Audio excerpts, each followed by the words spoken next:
Desde el Nexo entrevistamos y dialogamos con Fernando Callejón. ¿Te acordás que esa vez que hicimos esa grabación en Olivero que salió tan linda? Pero ese día estaba inteligente. Hoy no está eso. Hoy no está. No, o sea, pero... toda la inteligencia la gasté ayer. Así que... ¿Estuviste inspirado ayer? La gente. Hablé de personas altamente sensibles. Ciertamente. La paz. Es un tema que a mí me apasiona y que quiero formar una agrupación de personas altamente sensibles. Con pediatras, con psicólogos. Paz. Para los NAS, los niños altamente sensibles, ¿viste? Que son diagnosticados todos con trastorno de déficit de atención.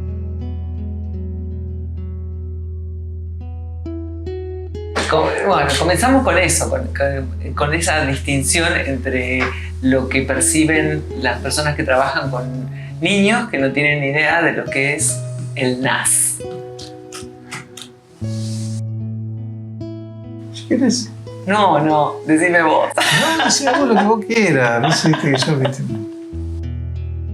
Se abre el espectro a gente que no sabe lo que es la psicobiología social. Es decir, el 99,9% del mundo. Por eso, entonces... La psicobiología social es el trabajo de muchos años. En alguna oportunidad fui a estudiar con el Dr. Hammer a Europa en el año 95. La verdad que en la Argentina no lo conocía nadie a Hammer. Conocía lo que en ese momento sentí que era un genio, un verdadero sabio dentro de la medicina. La revolucionaba. Él decía que la enfermedad era un programa de supervivencia que se activaba frente a un obstáculo. Me interesó mucho todo el trabajo que había hecho en relacionar eso que llamamos enfermedad con la embriología, con la ontogenia, con el sentido biológico de los síntomas, ¿no? Es decir, que por ahí uno lo puede entender desde un punto de vista más psicológico que biológico, pero siempre digo lo mismo, ¿no? Pero si una persona come medio kilo de dulce de leche todos los días, la biología le cierra el estómago. Si una persona se come medio kilo de injusticia todos los días, también. Entonces empezar a entender eso desde el punto de vista biológico a mí me ayudó mucho. Mi formación médica siguió con una formación en filosofía y en psicoanálisis, y entonces me apasionó poder unir todo eso, ¿no? La postura de Hammer, psicoanálisis, que se hacía preguntas que la medicina nunca se hizo, la filosofía que trataba de contestar esas preguntas.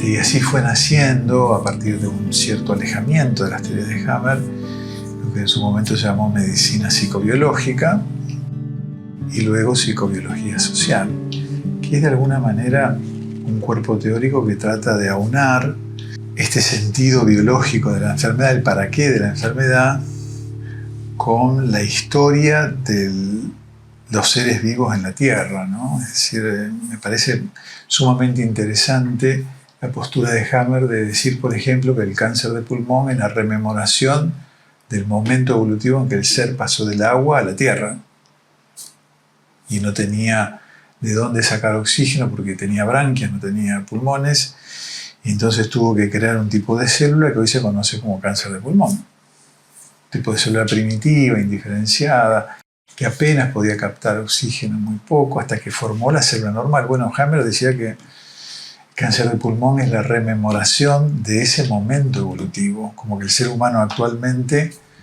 regresa a un estado anterior, pero de hace millones de años, ¿no? De hace 50 años, y activa un programa biológico de supervivencia.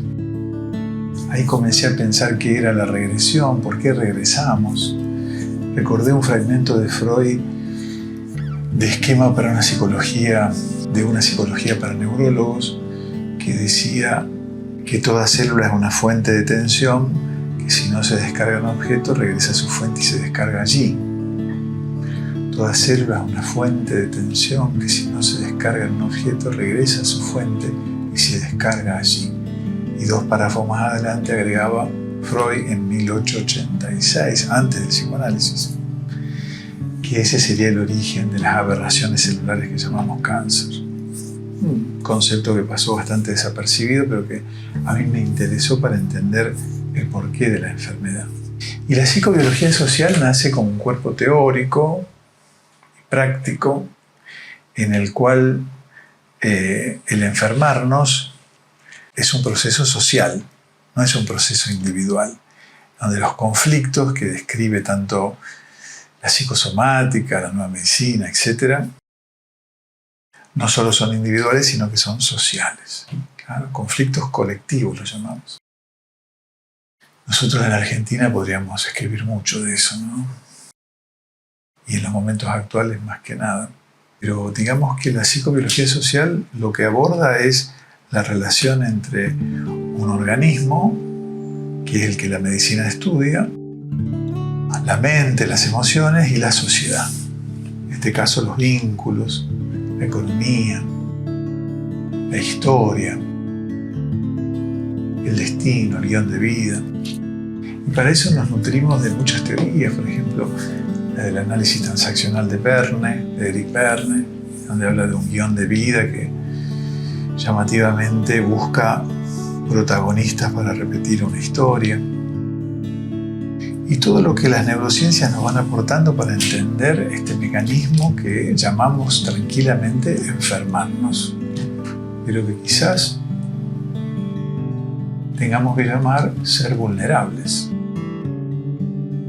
En ese sentido, vulnerabilidad, vos sabés que viene de un origen latino, vulnero, que significa herida, ¿no? Hace poquito se publicó un libro en España de un catalán, Miguel Seguró, que se llama Vulnerabilidad, y que él dice, es un filósofo, no es un médico, que él dice que vulnerabilidad tenía que pasar a llamarse afectabilidad. Soy afectado por algo, por lo bueno, por lo malo.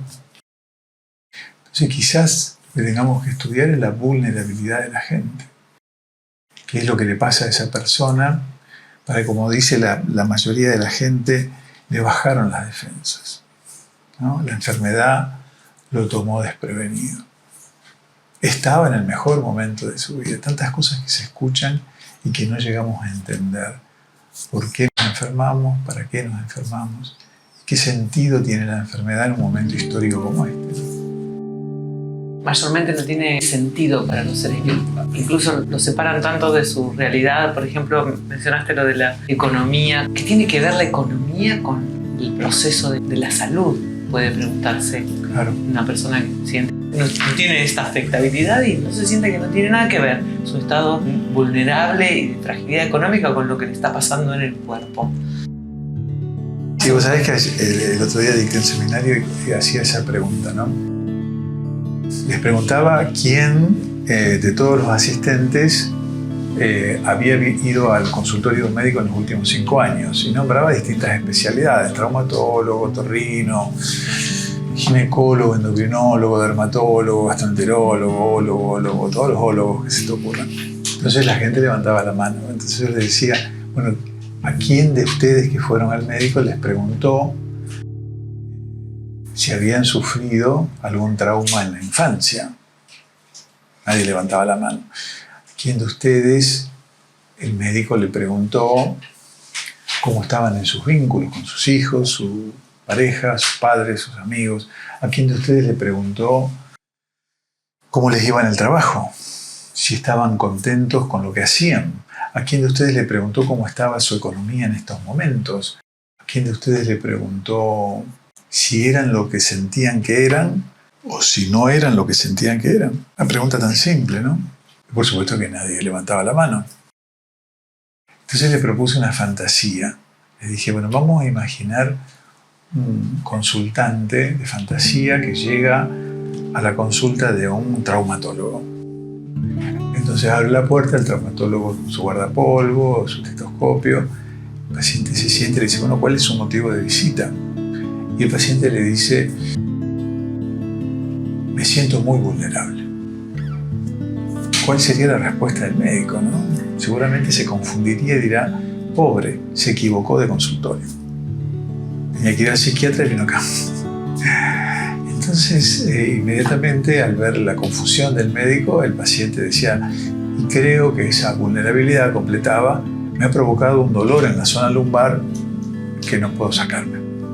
Entonces el traumatólogo ya inmediatamente se reubicaba en su papel, no le decía a este señor que se fuera, sino que procedía a pedirle una resonancia magnética de columna, una ecografía de abdomen, análisis, y le decía que viniera apenas terminara de hacer esos estudios y que no dejara de hacérselos. Y este señor se iba dispuesto a hacerse los estudios, pero sabiendo que cuando volviera no podía hablar de su vulnerabilidad. Y le preguntaba después, o pensaba después, porque no imaginamos otra persona que llega al consultorio de otro traumatólogo y que se sienta y le dice, cuando le pregunta al traumatólogo su motivo de consulta, mire, yo tengo un dolor lumbar hace 5 años del lado derecho, y el traumatólogo se parara, se acercara, le pusiera la mano en el hombro y le dijera con una gran compasión, quizás estás luchando contra una fuerza muy superior a la que podés luchar. ¿Qué te pasa? El consultante se desarmara, empezara a balbucear, y el traumatólogo lo abrazara, le dijera que se quedara tranquilo y que le contara, y el consultante le diría, sí, este dolor comenzó después de que la persona que yo amaba murió. Les decía a mis alumnos, esto pasa todos los días, pero no solo pasa lo primero, también pasa lo segundo. La gente desconoce cuántos médicos, cuántos profesionales de la salud están tan comprometidos con lo que hacen, que abrazan a sus pacientes, que les preguntan por su familia. También están los otros, los que le dicen, después de haber mirado unos papeles y sin haber mirado los ojos de la persona, parece ser que usted no toma conciencia de que tiene una enfermedad incurable.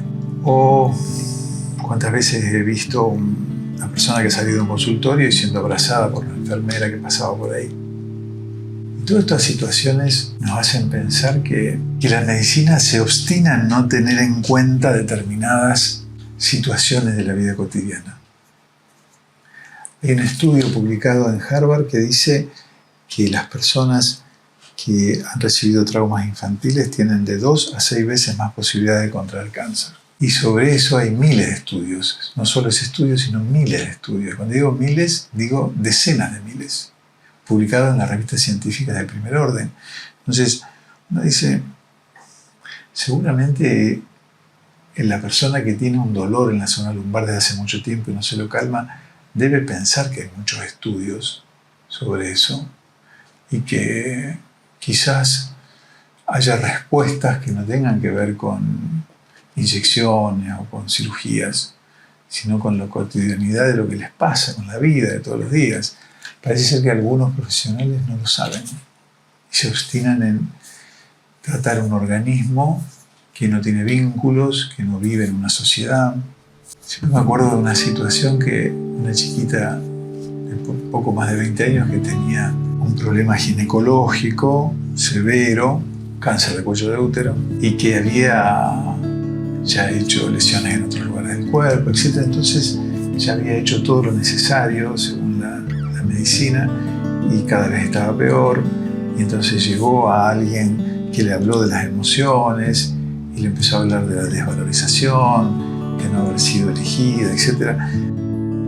Pero siempre nos quedamos en que el problema es individual. Nadie se pregunta por qué esa chica se pudo haber sentido desvalorizada. Entonces viene el intérprete de los traumas, claro, el que decodifica las emociones y le dice, y bueno, lo que pasa es que esa chica fue abusada. Pero nadie se pregunta por qué fue abusada. A lo mejor fue abusada porque fue dejada de niña en la casa de un tío porque los padres se tenían que ir a trabajar, porque si no, no le podían dar de comer. Entonces nunca se llega a la pregunta, ni siquiera a la respuesta, a la pregunta de qué tiene que ver la sociedad, qué tenemos que ver todos nosotros en lo que le pasa a los demás. Es una pregunta que, vuelvo a decir, yo no tengo respuesta, pero no se hace. Es una pregunta que es incómoda para todos. La medicina en ese sentido juega un rol de ser parte del sistema, ¿no?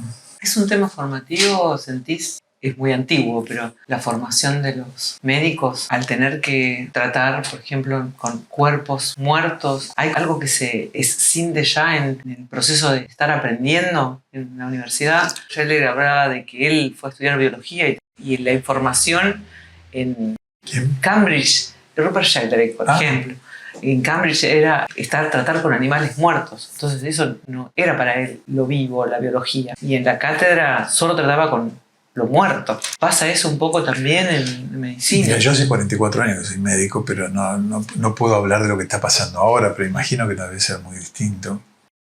Pero nosotros, la carrera de medicina dura entre 6 y 8 años. Y en el primer año ves cadáveres o formaciones histológicas que se hacen en el museo. Inclusive hay como una prueba. En esa época había como una prueba, ¿no? Y si encontrabas la primera en medicina y te mandaban a la morgue. Y te hacían tomar contacto con los cadáveres. Los que se caían primero se iban. Es decir, no estudiaban más. No estaban capacitados para ser médicos.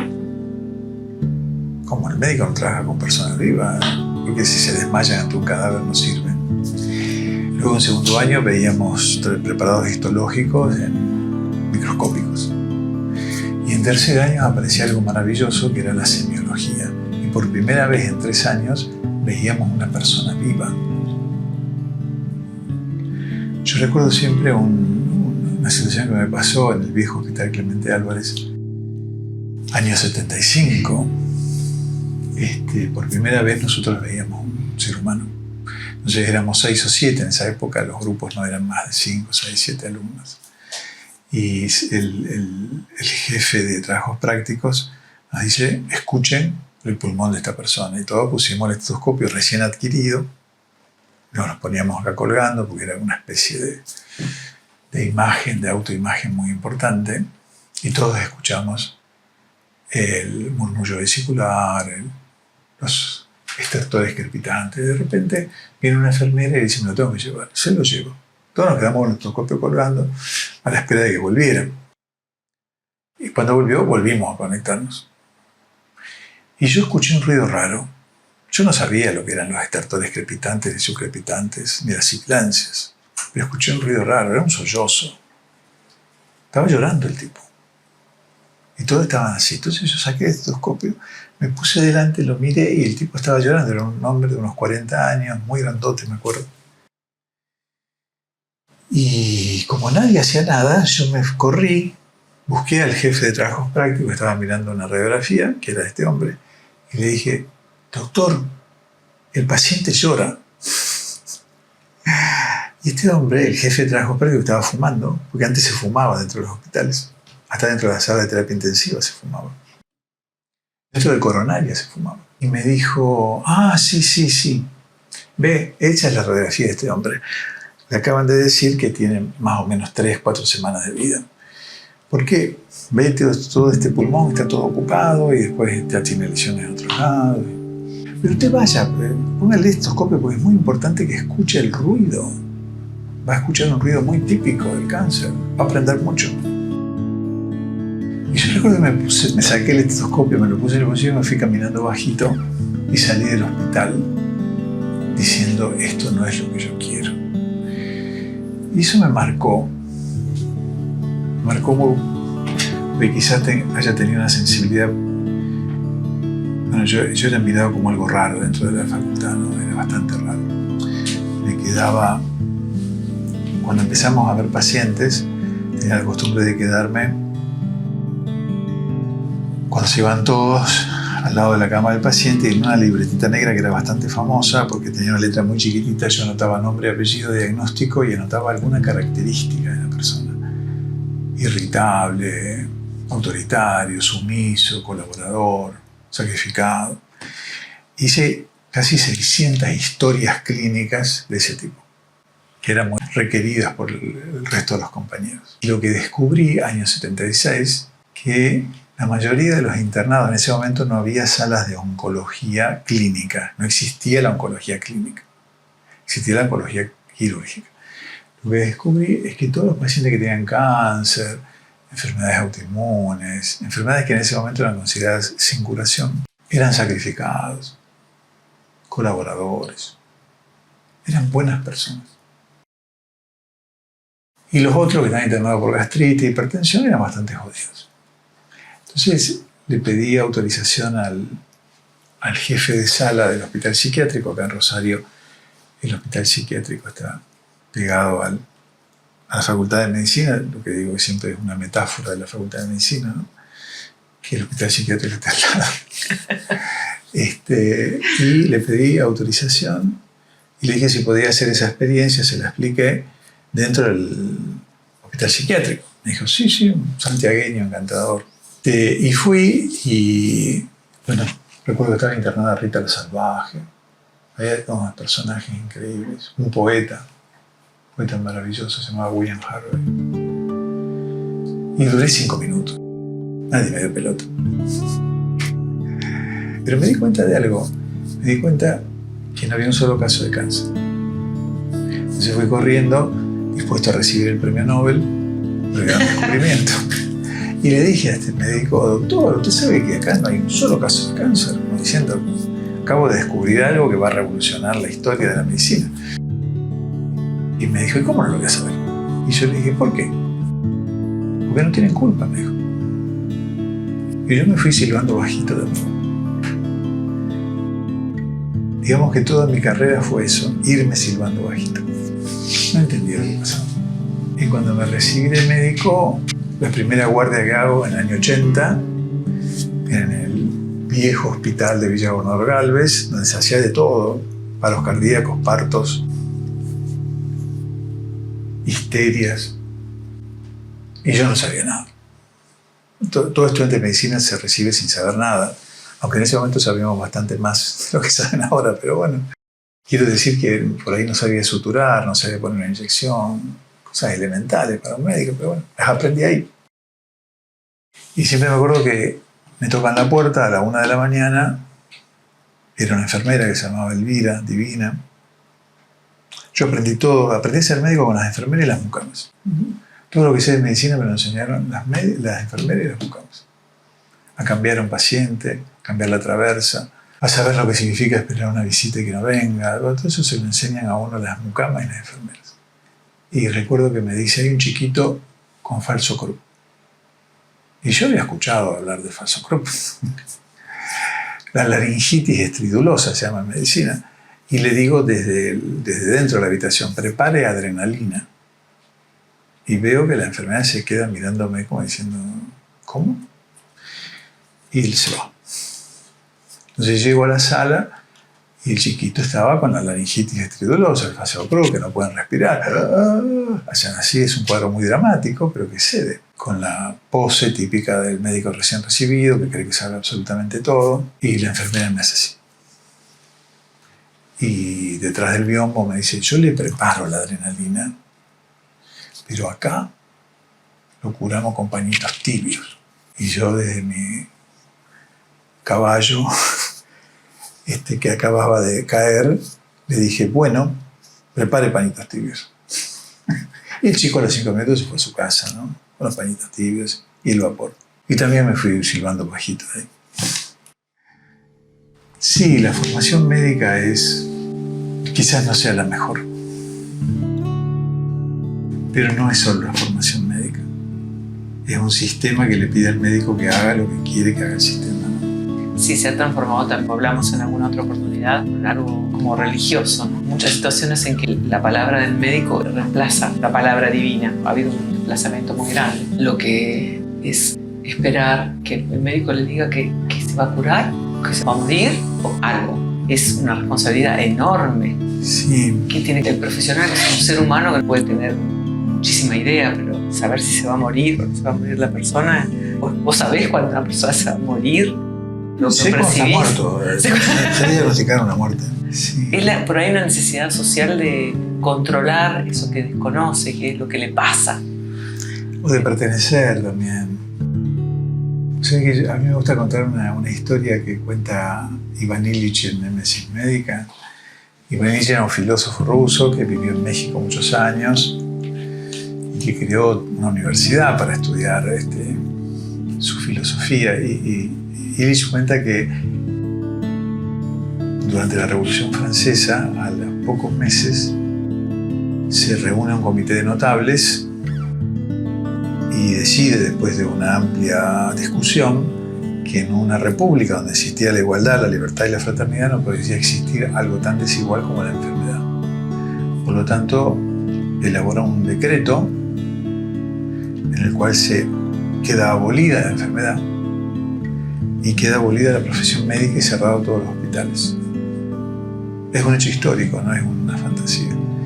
Y bueno, todos los médicos se tienen que ir a su casa, dedicarse a otra cosa, los hospitales son cerrados. ¿Y qué pasa? Los internados, leprosos, sifilíticos, tullidos, salen de esos hospicios y van a la ciudad, porque no tenían a dónde ir. Invaden la ciudad, una invasión de enfermos, que estaban afuera de la ciudad, protegida. La ciudad estaba protegida de los enfermos.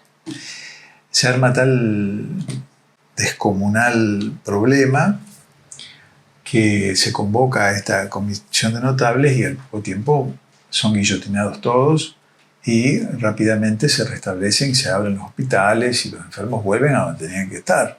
Es decir, fuera de la convivencia con la gente normal. A su lugar. Lo que dice Illich, que es tan interesante, es que en ese momento histórico existían 40 enfermedades.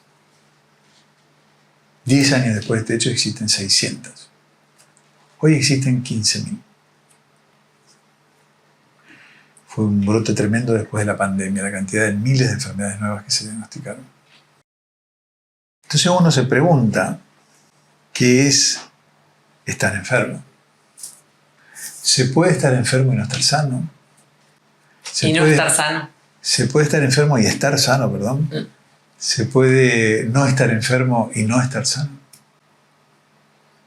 Lo contrario de la enfermedad es la salud, pues yo creo que lo contrario de la enfermedad es la no enfermedad. Pero no la salud. Son dos procesos totalmente distintos. Entonces, que alguien le diga, como ha pasado en los últimos tiempos, que uno escucha eso, que se le haya hecho un diagnóstico de autismo a una persona de 50 años y se le diga que cuando era niño era autista y que le genera eso una gran relajación en su vida y dice, no sabes lo que sentí, me lo han dicho a mí, cuando me dijeron que todos los problemas que yo tuve en la vida fue porque era autista. La alegría que sienten. Uno se pregunta, ¿cómo se va a alegrar de que era autista? Claro, bueno, porque tienen un diagnóstico. Saben lo que les pasaba, tienen un sentido. A lo mejor no eran autistas, a lo mejor eran personas altamente sensibles, a lo mejor no tenían déficit de atención ni hiperactividad, eran niños altamente sensibles. Pero bueno, conozco muchas madres que después de deambular con diagnósticos de Asperger, etc., se enteran que no tenía eso. La desesperación que sienten es tremenda, porque no les dieron instrumentos para trabajar con eso y los diagnosticaron. También está la situación de la gente que está años y años sin diagnóstico y de repente van a ver a una eminencia y les dicen lo que vos tenés es el síndrome de Colchicuagua, que acabo de descubrir. Ahora entiendo todo. Y bueno, la persona siente una felicidad inmensa. Por fin me dijeron lo que tengo. Yo he visto sonreír a mucha gente cuando le dijeron que tenía cáncer. Yo sabía eso. Se golpean así la mano y dicen, yo sabía. Y sonríen. Es como que por fin llegaron a su destino. Es triste. Como dice la canción de Serrat, nunca es triste la verdad lo que no tiene remedio, ¿no? Pero me parece que apunta a esa necesidad del ser humano de entender lo que le pasa, de tener la razón. Como dice un famoso libro, El Curso en Milagros, a veces se puede tener la razón, a veces se puede ser feliz, las dos cosas juntas, jamás. Y la mayor parte de la gente busca tener la razón, Foucault tenía una frase sobre eso, ¿no? No quiero tener la razón, quiero saber qué es la razón. Como verás, es un tema complejo, ¿no? Estar enfermo no es motivo de alegría. Sin embargo, hoy decirle a una persona que se ha descubierto su diagnóstico puede ser sinónimo de que va a tener un camino de curación. O puede que no. Peter Levine cita un trabajo que no recuerdo ahora el origen, pero lo cita él, y dice que en el 90% de las consultas médicas no se llega a un diagnóstico preciso. En el 90% de las consultas médicas no se llega a un diagnóstico preciso. Es alarmante. Pero uno se pone a pensar, el médico que le da antibióticos porque le duele la garganta, ¿sabe lo que hace? ¿Qué tiene de científico haberle mirado la garganta? ¿Dónde vio la bacteria? ¿Qué tiene de científico tantas prácticas médicas? ¿De darle antiinflamatorio porque le duele la rodilla? ¿O de decirle que tiene que hacer gimnasia porque lo ve con exceso de peso? ¿Qué tiene de científico todo eso? ¿Dónde está el diagnóstico preciso? Entonces ese trabajo a mí me parece maravilloso, ¿no? El 90% de las consultas médicas no llegan a un diagnóstico preciso. Entonces, ¿qué se hace? Y se hace lo que se puede, como siempre, ¿no? Sería bueno que como sociedad nos pongamos de acuerdo en definir mejor la enfermedad, definir mejor la salud y definir los instrumentos que tenemos para los que quieran dejar de estar enfermos y los que quieran estar sanos. Es una lección también. Venís haciendo un trabajo muy inmenso respecto de esto, de cuestionar el concepto de enfermedad. Y hay un montón de seres que te escuchamos con corazón abierto. Y en tu práctica médica, ¿cómo sentís que es el cuestionamiento acerca de lo que los pacientes sienten cuando les moves de esta necesidad de tener una definición de lo que les pasa? En la práctica cotidiana mía no me vienen a ver sin diagnóstico. Habitualmente los que hacemos esto somos como la última estación, ¿no? Es decir, el paciente ya ha pasado por todos los tratamientos, ha ido a todos los lugares donde tenía que ir, no ha encontrado lo que necesitaba y llegan acá. Es decir, que es difícil que alguien me venga a ver porque le duele la garganta o porque está cansado. En general me vienen a ver cuando ya tienen muchos diagnósticos o una falta de diagnósticos, no se les encuentra.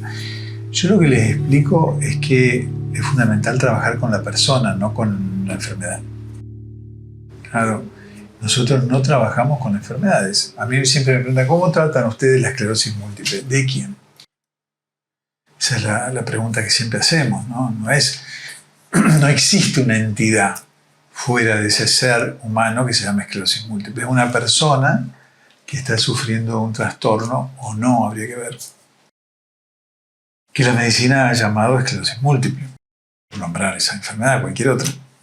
Pero nosotros trabajamos con la persona, es decir, con sus características fundamentales y dónde está inmovilizado en ese momento en su vida individual, social, económica, familiar, amorosa. ¿Espiritual? Y habría que definir espiritual. La verdad que la espiritualidad es un término que yo trato de no meterme porque es un término bastante complejo, ¿no? Dentro de la medicina no existe. Puede existir la mente, hasta el alma puede existir. Si quieren le damos la posibilidad de que entre el alma. Pero el espíritu, ¿qué es? Y ahí empiezan todas las definiciones. Y en general entra todo lo que no tiene que ver con lo familiar, lo biológico. No sé, mucha gente lo compara a lo energético, otros a la religiosidad, otros a las prácticas respiratorias, de posiciones físicas, de forma de pensar, de sentir. Es complejo el tema como para decir qué lugar tiene la espiritualidad. En todo caso, qué lugar tenemos nosotros dentro de la espiritualidad, podría ser, ¿no? Pero la espiritualidad sería algo que se ocupa de nosotros, no nosotros de la espiritualidad. Como el lenguaje, ¿no? El lenguaje nos ocupa a nosotros. Nosotros no hablamos el lenguaje nos habla a nosotros. Es un sistema. Y en ese sentido, sí, hay muchos engaños, hay muchas mentiras, hay muchas falsedades y muchas verdades. Es decir, uno se preocupa por muchas cosas porque hay mucha gente que sigue a un maestro espiritual y después se entera que el maestro espiritual era un abusador. Otras veces se entera que era violento, otras veces se entera que era neurótico. Recién hablamos de uno que dejaba pasar el ruido del tren, ¿no? Un hombre muy difícil. Entonces uno dice, ¿qué es lo que pasa? ¿Los maestros espirituales se han encontrado con su propia mierda o la han depositado en algún cielo a la que no tienen acceso? Me parece que más que de lo espiritual nos tenemos que ocupar primero de nosotros, es decir, del cuerpo, de las emociones, de los pensamientos, de los sentimientos, de los vínculos. Y si ya tenemos un recorrido importante ahí, a lo mejor nos animamos a un terreno más alejado de la Tierra. Sutil. De energías que no todos pueden observar. Pero no sé, eso de lo espiritual, la verdad que nosotros tenemos un motivo, no sé cómo se dice. Bueno, ya me vas a... Es el ACE, claro. ACE con la H al final, que es amorosidad, compromiso, esperanza y humildad. Claro, ACE. Y tratamos de enseñar eso. Es decir, amorosidad en el trato, fundamental. Si la persona cuando nos viene a ver necesita ser contenida, no se la puede tratar como una enfermedad, se la tiene que tratar como un ser humano, ¿claro? Entonces, esa amorosidad no es abrazarlo, acariciarle la cabeza o regalarle un chupetín. Es escucharlo con respeto y devolverle algo que le sirva y que lo ayude. El compromiso es estar. Estar cuando podemos hacer algo, cuando nosotros nos excede lo que podemos hacer. Es decir, en el compromiso hay una promesa, ¿no? Las promesas están para ser cumplidas. Entonces, el compromiso del terapeuta tiene que ser estar presente cuando el otro lo necesita. Sino que no se comprometa, que diga no puedo. Que a uno le cuesta un montón decir eso, pero tiene que aprender, porque si dice puedo y después no puede, es una falta de compromiso. Y la esperanza es algo que a mí me interesa mucho más que la fe, la esperanza, ¿no? La descubrí en un trabajo de Vitus Roger, en ese libro que se llama Supervivencia, que él investigaba animales y puso en un barril con agua a una rata y la rata no sabe nadar, le tiene terror al agua. Cuando el barco se hunde, las ratas huyen. Trató de flotar un poquito, en 30 segundos se hundió, entonces la rescató. Y poco tiempo después tiró una canastita flotante en el agua y después tiró la rata. La rata se agarró de la canastita flotante, se subió y se quedó ahí disfrutando del paisaje durante 2 horas. Luego otro Roger la saca la canastita y quería saber qué iba a hacer la rata cuando la tirara de nuevo, sin la canastita. La tiran de nuevo y la rata nada 4 horas sin parar. Esperando la canastita. Estaba esperando la canastita. Esa es la esperanza. Que como verás me parece mucho más importante que la fe. Que la fe es algo que se define como la confianza de que algo que no ha ocurrido va a ocurrir, pero a mí me parece que la esperanza es la confianza de que algo que yo sé que existe va a ocurrir. No estoy esperando un milagro, no estoy esperando que baje un ángel y me rescate. Estoy esperando que me tiren la canastita, que existe la canastita. Entonces, la esperanza es resonar con el sufrimiento del otro. Si vos te querés curar, bueno, vamos a trabajar para eso. Y la humildad en todo esto es tener los pies en la tierra, porque tampoco somos dioses ni solucionamos los problemas de todo el mundo, está claro eso, ¿no? Si somos personas comunes y silvestres. Ayer yo en una clase contaba cómo me había agarrado yo una cistitis hace una semana. Y la gente me miraba, ¿cómo? ¿Usted puede enfermarse? ¿Usted es humano también, doctor? Claro, sí, me puedo enfermar de cualquier cosa porque soy un ser humano como cualquiera. Es decir, no. simplemente que estoy cumpliendo un rol de tratar de ayudar al otro, pero eso no me pone en un pedestal en donde estoy exento de todas las mierdas que tenemos todos. De que no me alcanza la plata, de que a veces no me siento confirmado por los otros, de que me siento inseguro, de que no me apropio de las cosas que tengo, de que no tengo libertad, como cualquier ser humano. Tengo todos los problemas y quizás muchos más. Porque soy rosarino, así, ¿no? Y descentrado. Así que ya eso es terrible. Ya eso forma parte de un diagnóstico muy complejo, ¿no? ¿Hay un cuerpo social? ¿Vos considerás que hay un cuerpo social? Y sí, hay un cuerpo individual, hay un cuerpo familiar, hay un cuerpo... La definición de cuerpo es muy bien psicoanalítica, digamos, ¿no? Pero no en el sentido psicoanalítico, sino en el sentido de que la suma de las partes hacen a un todo, que no es solo la suma de las partes, que es un sistema. ¿Vos querés que yo cuente lo de Papúa? También porque en la psicobiología... Una trampa para que yo cuente lo de Papúa. ¿Conocen lo de Papúa? No. Ah, con eso tengo un público, ¿no? No, Es maravilloso eso. Es maravilloso. El cuerpo social, el mejor ejemplo que tengo es esa experiencia que tuve ya hace muchos años, casi 20, de una carta que recibí de una carta manuscrita. Un antropólogo que me dice que era argentino y que estaba en Nueva Guinea. Hacía 10 años. En Nueva Guinea, Papúa, en Nueva Guinea, es un lugar que está protegido por todas las entidades internacionales de la civilización, es decir, que viven como hace 10.000 años. Y es el paraíso de los antropólogos, donde estuvo Margaret Mead, Malinowski, todos fueron a estudiar a Papúa. Y él estaba estudiando la enfermedad como la veían los papuanos. Entonces le había llegado un libro mío. Vaya a saber cómo llegó a Papúa un libro mío, increíble. Y entonces me decía que le había resonado algo y lo quería compartir conmigo. Y me cuenta que los papuanos, cuando alguien se enferma, y para ellos la enfermedad es lo mismo que para nosotros, es decir, algo que les hace sufrir y no lo entienden, para darle una solución. Entonces recurren al jefe de la tribu, que es el chamán, el brujo, el médico, y le cuentan su problema. Que puede ser que le salió algo en el brazo, o que ven sombras, o que transpira mucho de noche. Y entonces el chamán convoca a toda la tribu, y ahí está el enfermo, están los niños, las mujeres, los ancianos, los varones, y el brujo.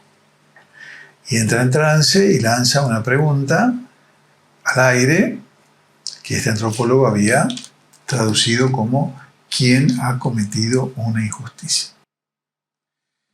Y puso especial énfasis en decirme que no le agregue el le, quién le ha cometido, es quién ha cometido una injusticia. Entonces, en trance, el jefe de la tribu pasa uno por uno y escucha las injusticias cometidas que este antropólogo había anotado en estos 10 años y había hecho una lista, y las 3 principales eran blasfemia a los dioses, robo a alguien de la misma tribu y violencia contra un miembro de otra tribu. Pueden estar horas o días confesando estas injusticias, todo el grupo, y cuando terminan, el jefe sale de la tribu, del trance, y les pide a los líderes que reparen una por una las injusticias. Es decir, si cometieron blasfemia, un acto de servicio a los dioses. Si robaron, que devuelvan lo robado. Y si cometieron un acto de violencia, un acto de reparación. Y me contaba este antropólogo en esa carta que él había sido testigo de la desaparición en horas de enfermedades que para nosotros son incurables, nada más que por la reparación de las injusticias. Y entonces agregaba al final eso que a mí me modificó la forma de ver la vida. Esa carta a mí me modificó la forma de ver la vida. Agregaba una frase que decía: qué hermoso ejemplo de cuerpo social. La primera imagen que se me vino a mí es la Plaza de Mayo, saliendo el presidente de turno diciendo quién ha cometido una injusticia. y todos los líderes señalándose entre ellos, ¿no? Es decir, nosotros no tenemos conciencia de cuerpo social, tenemos conciencia de venganza o de resentimiento. ¿Y qué pasaría si hiciéramos carne ese concepto de cuerpo social y empezáramos a reparar las injusticias que hemos cometido para que alguien se sane? Pero no a esa persona. No se trata de reparar la injusticia. Yo le decía el mal a esa persona. No, la injusticia cometiste con cualquiera, porque todos somos lo mismo, todos somos un cuerpo. Entender esto, sé que a mí una de las cosas que me apasionan es entender estas raras enfermedades que, a pesar de que la medicina se obstina en decir que cada vez están más cerca de la curación, yo las veo cada vez más lejos. Claro. Como las autoinmunes, las artritis. Algunos cánceres, el ELA, la esclerosis lateral amiotrófica, las enfermedades degenerativas del sistema nervioso, los cánceres invasivos, las infecciones, esas que matan a muchísima gente. Y uno dice, ¿de qué se murieron? Entonces se me ocurrió investigar por qué se suicidan los animales, cosa que me parece casi un acto de suicidio, ¿no? Que una persona genere algo dentro de su cuerpo que lo destruya.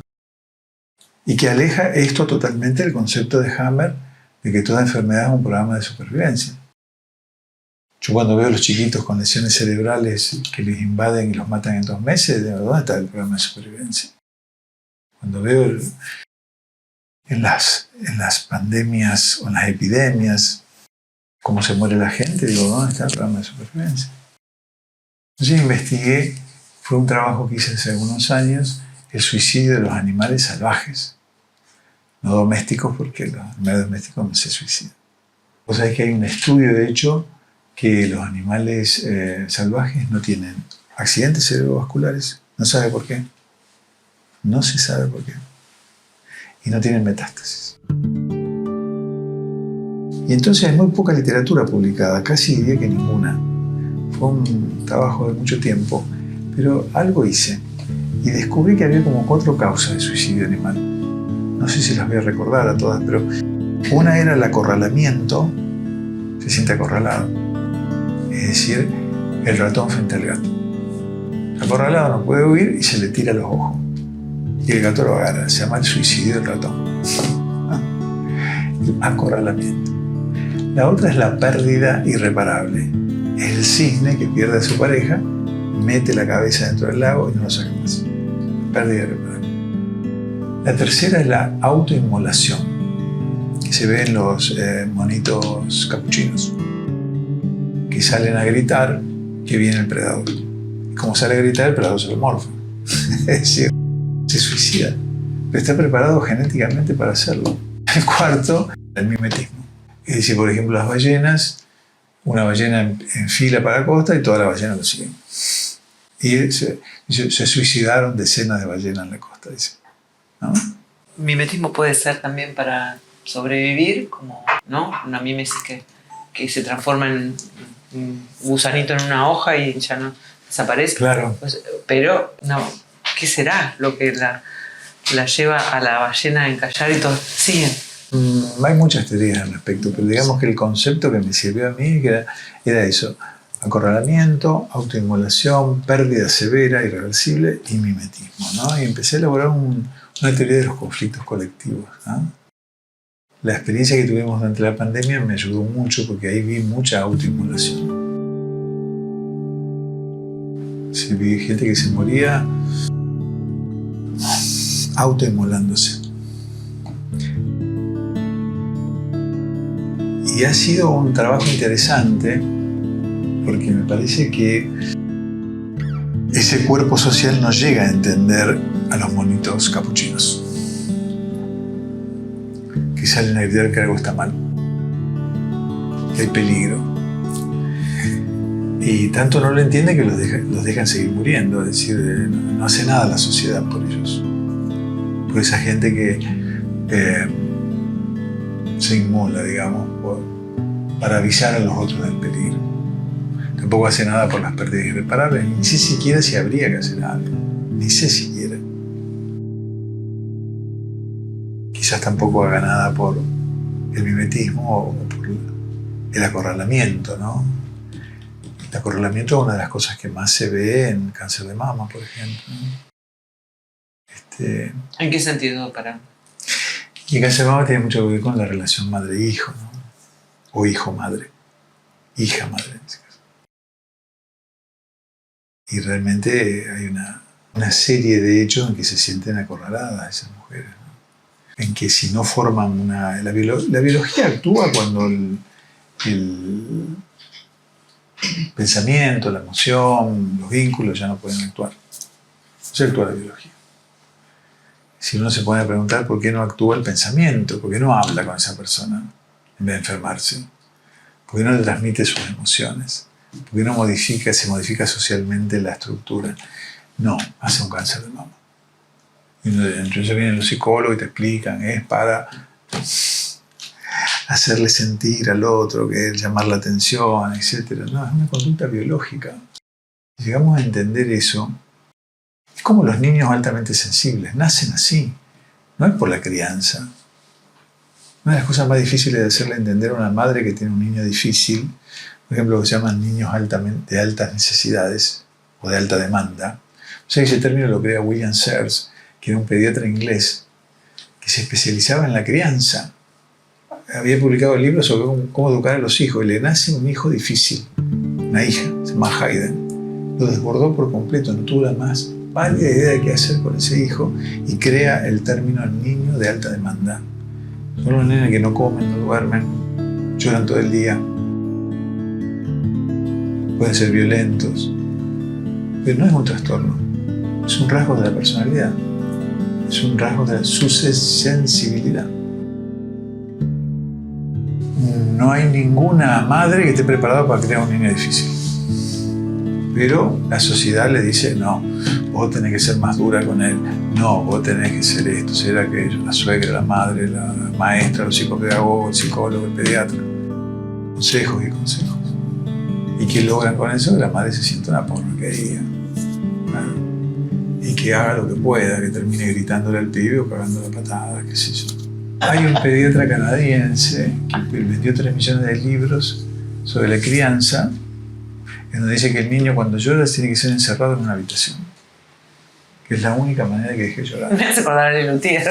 Muy parecido, sí, pero uno se pone a pensar, ¿no? ¿Por qué vendió 3 millones de libros? Porque está bien, es molesto el pibe. Digamos que es una solución del sistema, ¿te das cuenta? Ahora, ¿qué estamos haciendo con esos pibes? Que son niños de alta sensibilidad, es decir, que van a ser probablemente los futuros líderes. Pueden llegar a ser presidente de la nación. Pareciera. ¿Qué estamos haciendo con esos pibes? Si los cagamos a trompada, si los encerramos, estamos haciendo resentidos, ¿no? Y está la otra versión que es totalmente polar, que entiendo que haya sensibilidad mucho hacia los niños, pero que es con miedo de poner ningún tipo de límite a los niños para no ser nocivos, ¿no? Un extremo del psicologismo que ahora no es tanto, ¿no? Pero No, en su momento. Había en Estados Unidos, viste, el famoso doctor Spock, en la década de 40, 50. No el de viaje. No, el doctor Spock era muy famoso en Estados Unidos, que decía esas cosas, ¿no? Yo creo que sí, pasamos por distintas etapas del miedo, el miedo a los hijos, el famoso miedo a los hijos. Puede traumar. No le grites que se puede traumar. El tema es darnos cuenta que los niños son puro amor, son puro amor. Y todo lo que hacen, no lo hacen para manipularnos, lo hacen por necesidad de amor, pero tienen una alta necesidad. No les alcanza nada. Y tener un hijo de alta demanda o alta necesidad es un problema. Sobre todo en un cuerpo social que tiene tanta demanda con los adultos para sobrevivir. Este es un niño de alta demanda, seguro. Tenía una demanda, sí. El estornudo es un rechazo, Entonces, ¡pum! Largás todo. El estornudo a veces me agarra. Escupís al otro. Me agarra como 10 estornudos Sí, a mí y también. me suicidamos. El estornudo, o sea, que es un reflejo propioceptivo, se llama. Lo mismo que el desperezarse. ¿Viste los perros que se desperezan? O que bostezan. El bostezo también es un reflejo propioceptivo para regular el sistema nervioso autónomo. Vos después de estornudar te sentís mejor. Porque se regula el simpático con el parasimpático. Fíjate que son rechazados socialmente. Hay otros que, el pedo, por ejemplo, el eructo, son muy rechazados socialmente. Pero son reflejos, ¿sabes?, que nos regulan. En ese sentido hay una teoría que se llama la teoría polivagal de Stephen Porges, que él dice que todo nuestro sistema nervioso autónomo está regulado por un nervio vago que nace en el cerebro y va derecho al cuerpo, no pasa por la médula. Es el nervio más largo y más grueso del cuerpo.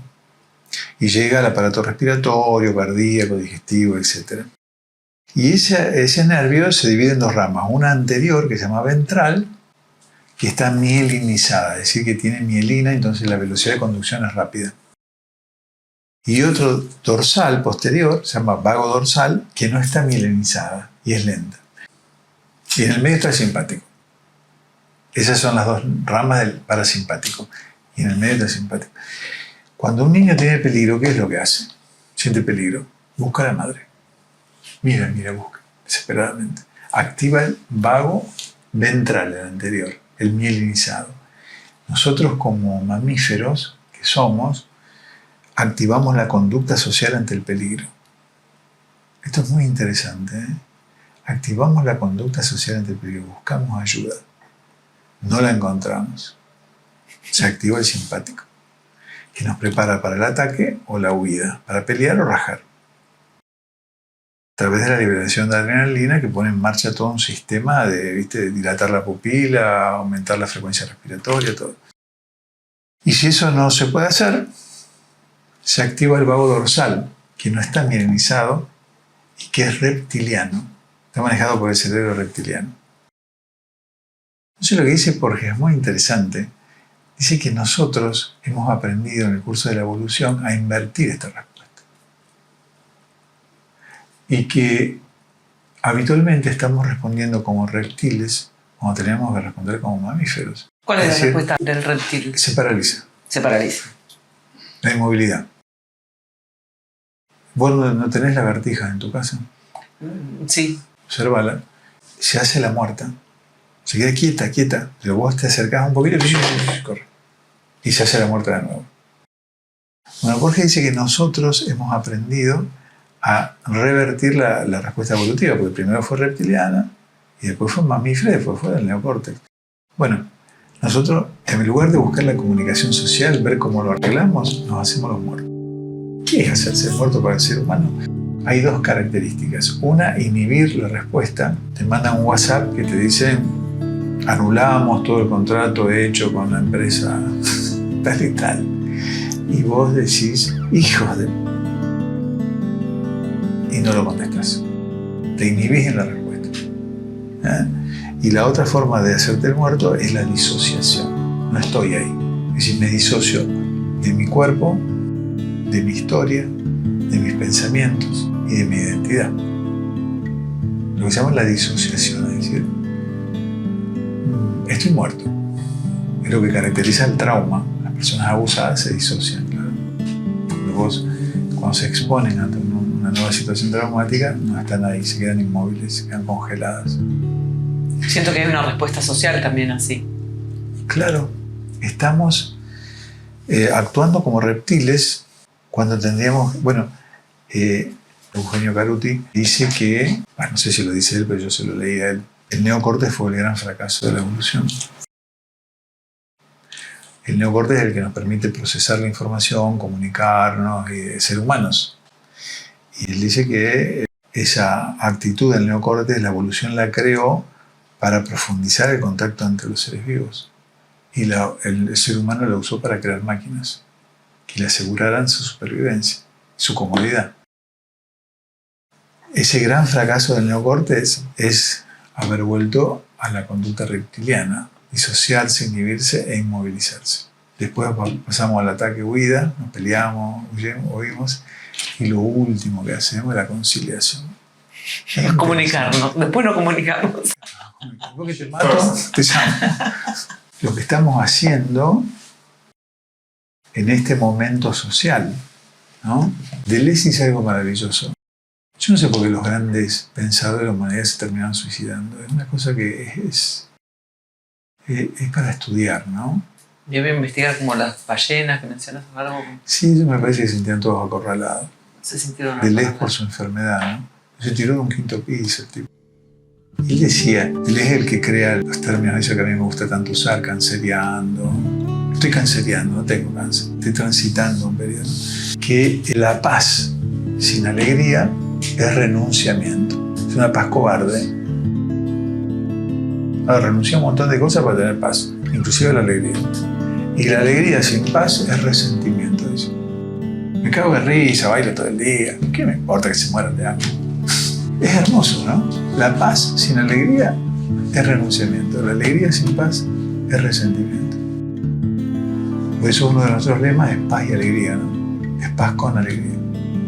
Eso sería el crecimiento como ser humano.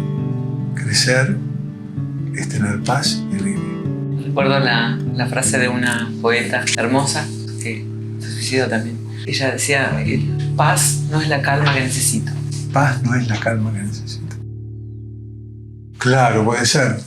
Puede estar pacífica y sentirse demasiado triste como estaba.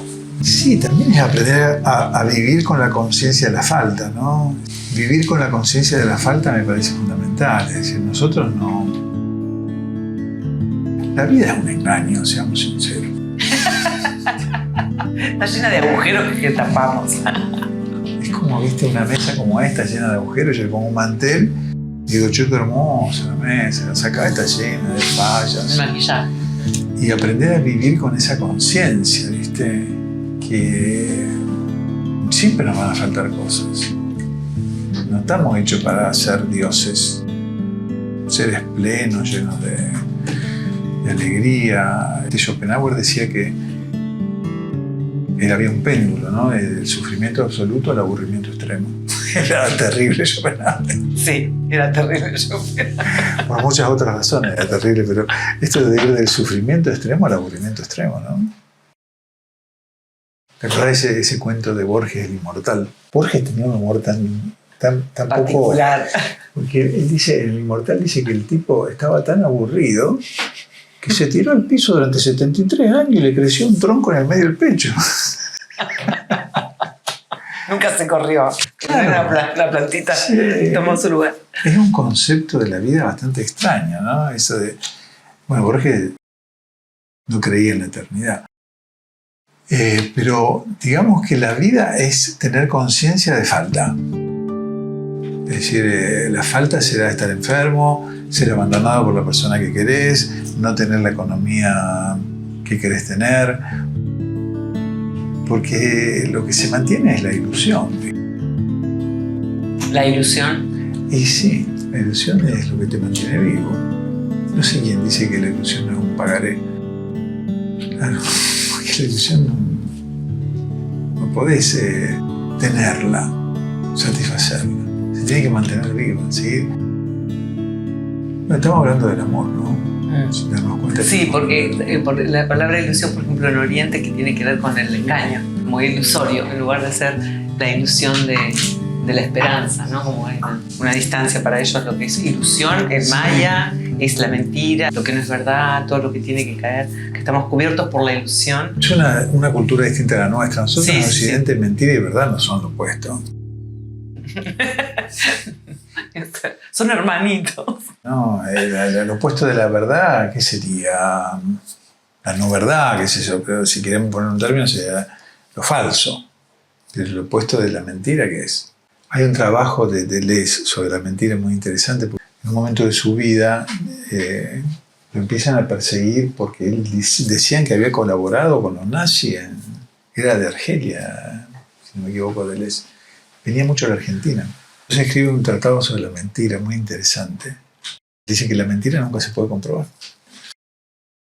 Porque el que miente puede decir, pero yo no sabía. ¿Cómo le comprobás la intención a una persona? No, la mentira no es lo contrario de la verdad. Entonces, sí, Heidegger, ¿te acordás?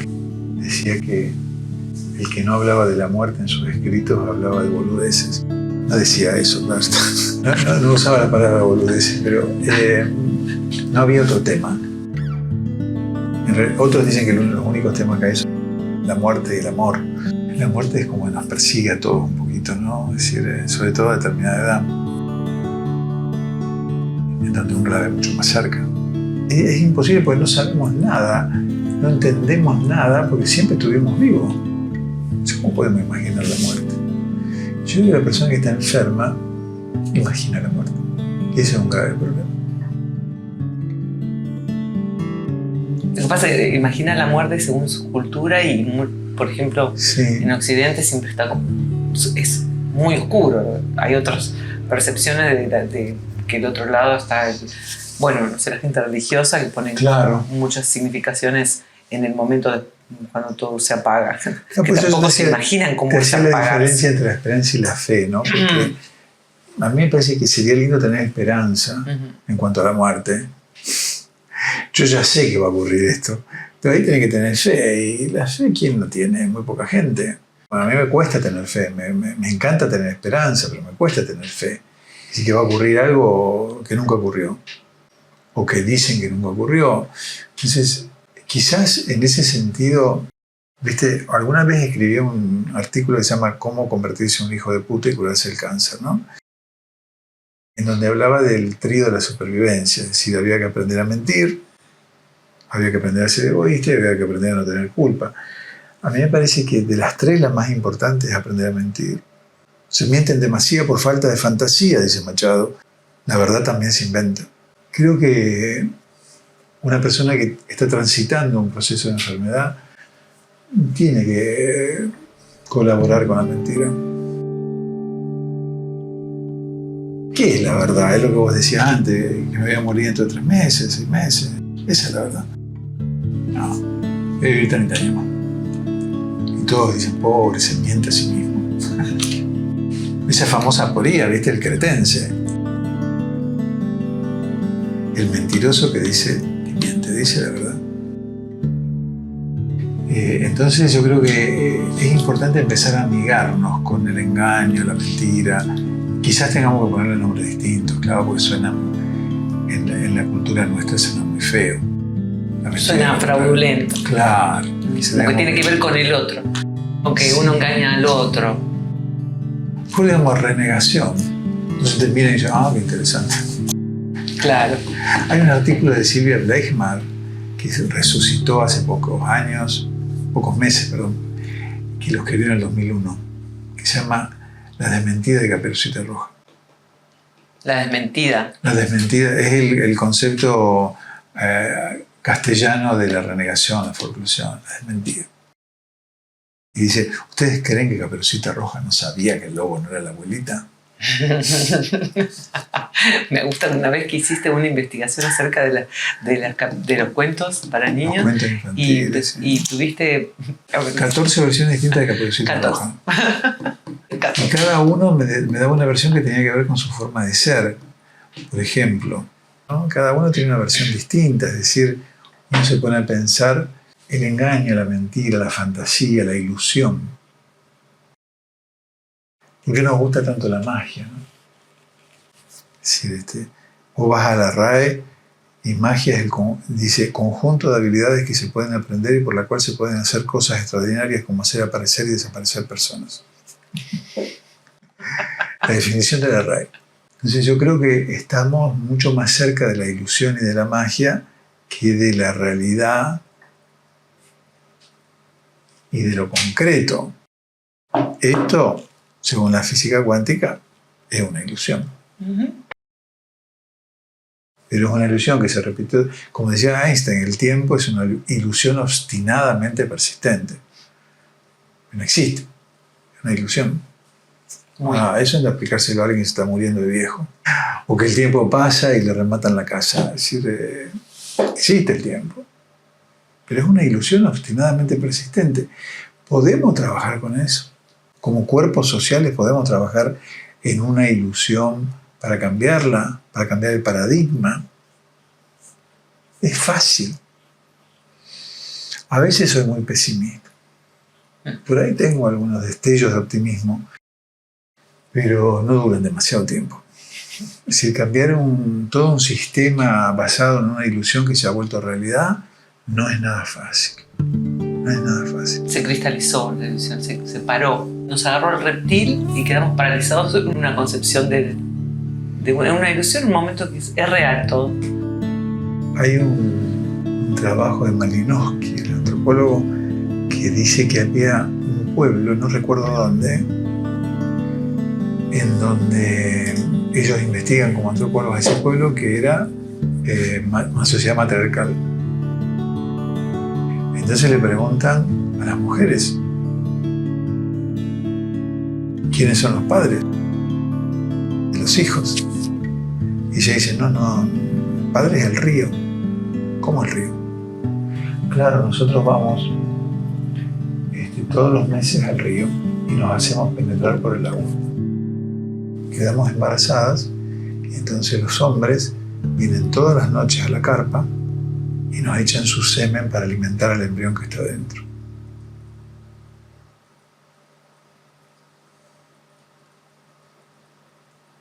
Una cosa maravillosa, ¿no?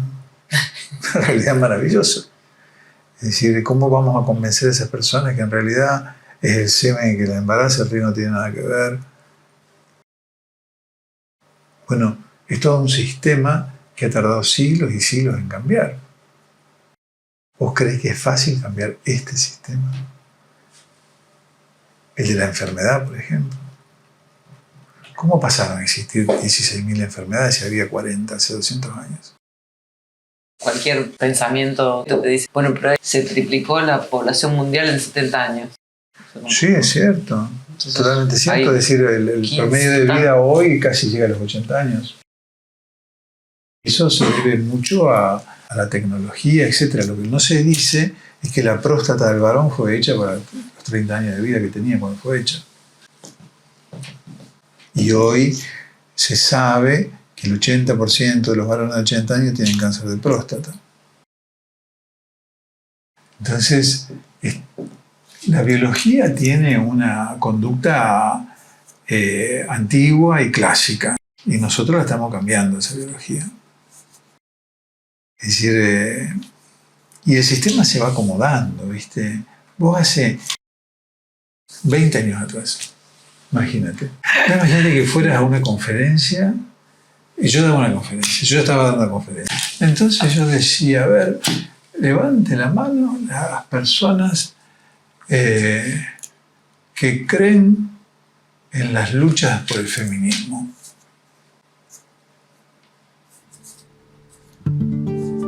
¿Cuántas levantaban la mano? Si eran 100, capaz que 5, 10. Hoy hace la misma pregunta, pero al revés. Levanten la mano las personas que no creen en la lucha por el feminismo. ¿Cuántas las levantan? No más de 5. Y si el sistema se acomoda, se va acomodando el sistema. Entonces se practicaba una medicina basada en la salud. Hay que mejorar la salud de la persona, que era una medicina preventiva. Hoy se practica una medicina de detección precoz, que no tiene nada que ver con la medicina preventiva. Es decir, hacete estudios, así te diagnostican precozmente la enfermedad. Y va a haber una biopsia líquida, en donde te van a hacer un análisis de sangre y te van a decir que dentro de 5 años vas a hacer un cáncer. Ya los hay, esos estudios ya existen. Sí, lo sé. Entonces el tema es que no se busca la medicina preventiva, se busca la medicina de la detección precoz. El sistema se acomoda a sí mismo, ¿te das cuenta? Sí, vivimos hasta los 80 años, pero bajo el yugo de un sistema médico que te pide que te controles el PSA a partir de los 40 años, que te hagan endoscopia digestiva a partir de los 40 años. Es decir, que te hagas la mamografía todos los años.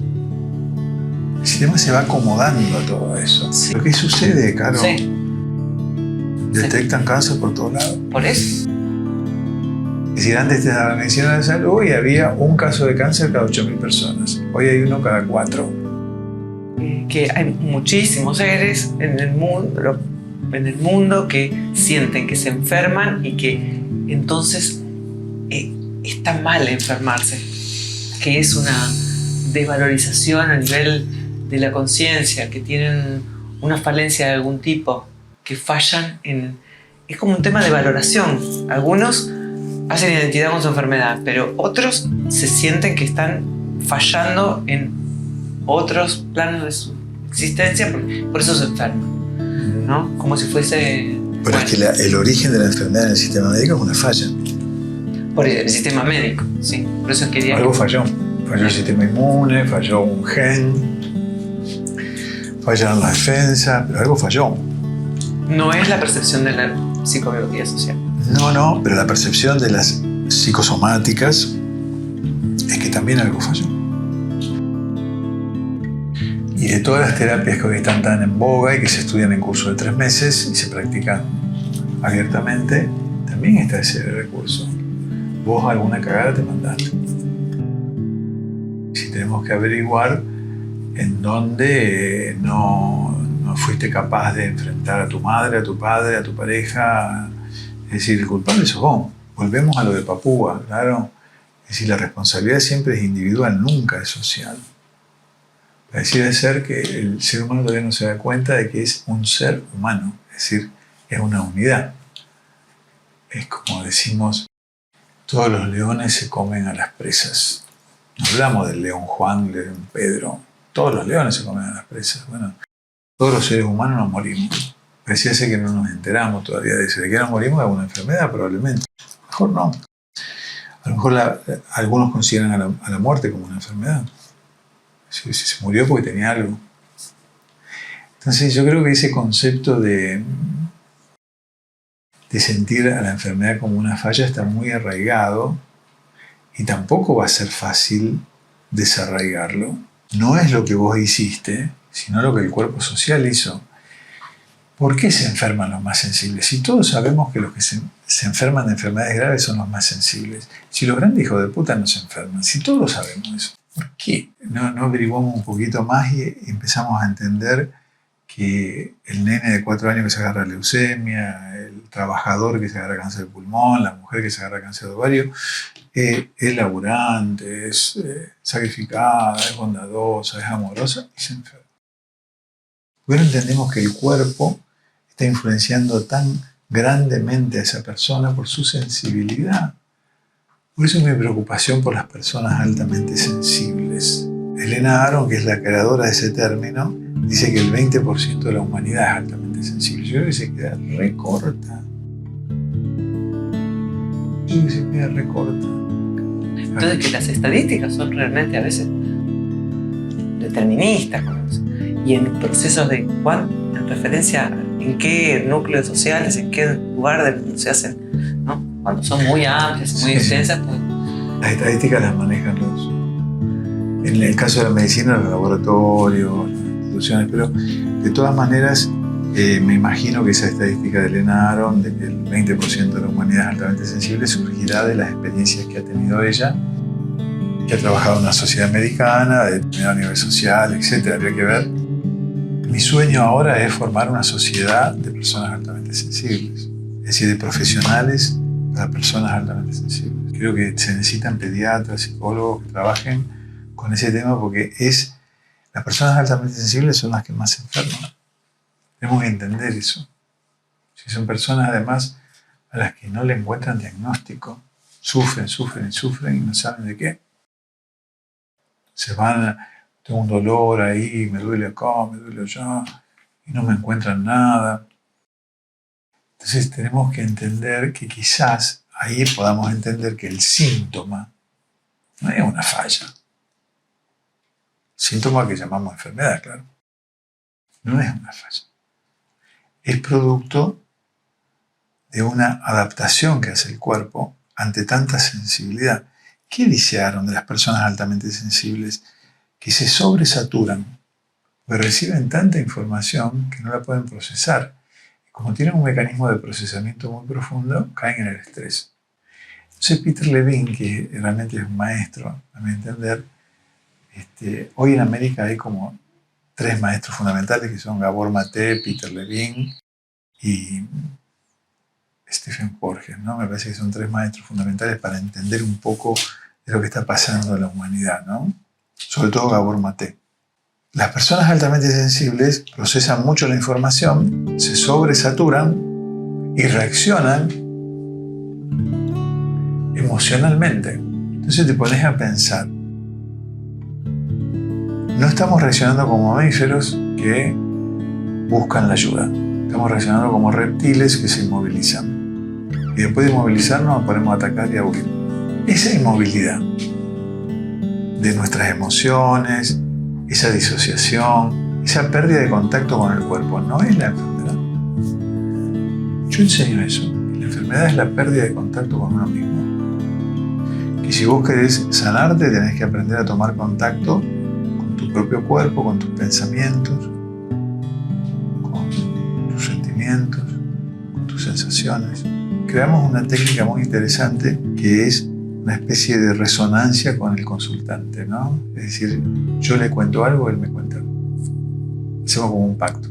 Que una vez que dijo lo que hizo, dice lo que sintió a lo mejor, qué sé yo, odio por alguien, y lo mismo hacemos ese proceso de incorporar ese hecho en su vida, respetarlo, entenderlo y aceptarlo. Y luego la tercera, que es la más brava, lo que pensó.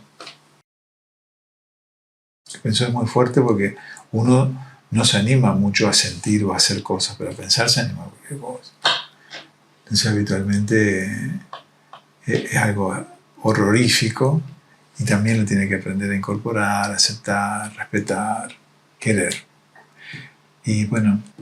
Como el campo de pensamiento es como es algo como que está en un territorio privado, que puedo pensar lo que quiera porque total nadie sabe que pero está ese... Claro, y soy eso, pero soy mucho más que eso. Entonces cuando uno entiende que uno puede pensar cualquier cosa, puede hacer cualquier cosa, puede decir ni hablar. Yo soy un ejemplo claro de eso. Pero cuando uno se da cuenta de eso, ¿y qué es eso? ¿Te das cuenta? ¿Por qué lo rechazo? ¿Por qué no soy lo que soy? Como dice la canción. ¿Por qué soy lo que no soy?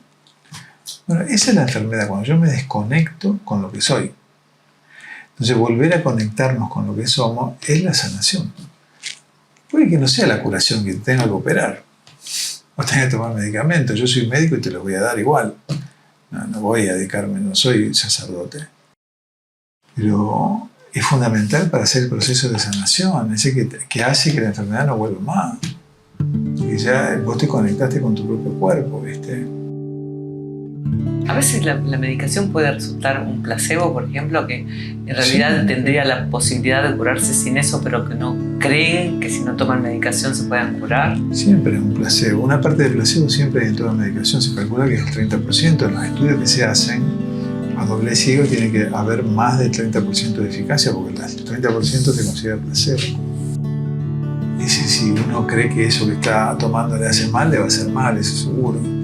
Pero no es que todo sea mental ni nada por el estilo, es que somos un cuerpo, ¿te das cuenta? Sí, porque esa es otra también como creencia, ¿no? De que todo es mental, entonces se cura en el plano... No existe todo es mental, ni no, todo es físico, ni todo es emocional, ni todo es social.